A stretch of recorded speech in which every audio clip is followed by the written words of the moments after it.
Kamusta mga kapiling? Samahan niyo po kami mga HOA officers. Isorbe natin ang creek sa likod ng Tasinayan Northeast. Titingnan natin kung dito ba nanggagaling yun. Mga lamok na nagdadalang sakit na dengue. Dala-dala na po namin itong chemical powder para isabi sa tubig at itaboy ang mga nakakabahalang lamok na nagdadala ng sakit na dengue. Ayan po yung ilog.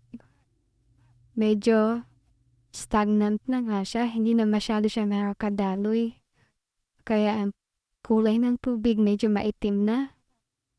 Tara mga ka-feeling, baba tayo dun sa pinakababa.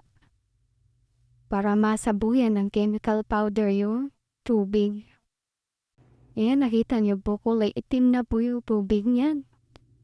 Hindi na siya nakakadaloy. Kaya posible dito nga nanggagaling yung mga lamok. Ayan, nagkakasakit yung ibang mga kabataan, mga kapitbahay namin dito.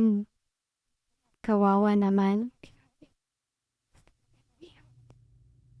Dahil marami na nga ang mga kapitbahay na nagkakadengge. Ayan, kaya naman sana magsama-sama po tayo sa paglilinis ng kapaligiran. Puksain ang mga nakabahalang gamot na nagdudulot ng dengue.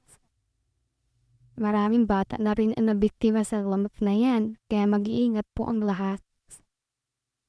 Linisin ang mga naka-stock na tubig sa mga container. Mag-apply na ng repellent lotion sa mga bata para iwas tapo yung mga lamok. At ang pinakamahalaga, maglinis sa kapaligiran. Ayan po, inaumpisahan na po ng kasama ko si Sir Ken, Sir Kenosis Melandra, pagsaboy ng chemical powder po sa stagnant water po dito sa creek ng Lake Pasinayan Northeast. Maraming salamat po sa mga kasama ko ang HOA officers, Sir Kenosis Melandra, kay Vice Israel Sangahin, Pres Jonah Dikilos at sa iba pang mga co-officers ko. Maraming pong salamat sa inyo. Shout out po sa NAIC Rural Health Unit, RHU, Rural Health Unit po ng NAIC. Sila po ang nagbigay ng chemical powder ko para ilagay sa mga drainage, isasaboy po sa mga ganitong tubig-tubig para mamatay po yung mga lamok-lamok.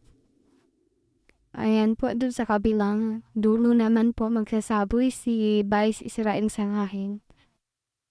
Sasabuyan niya naman po ng chemical powder yung banda dun sa baba.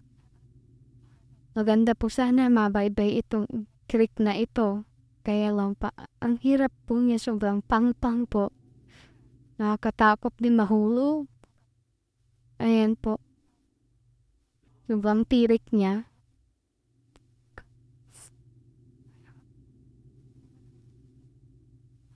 Ayan po, para mamatay na po yung mga lamok.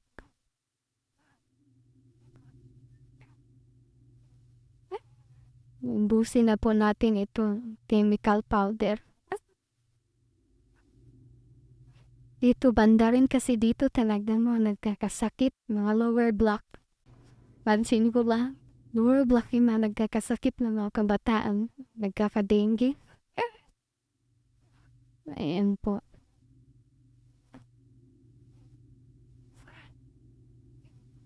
Mag-iingat po ang lahat, mag-ingat po ang lahat, maglinis-linis po lang kapaligiran para maiwasan po yung dengue. Mamaya-maya po, abangan nyo magpa-fogging po kami sa taas. Bye-bye!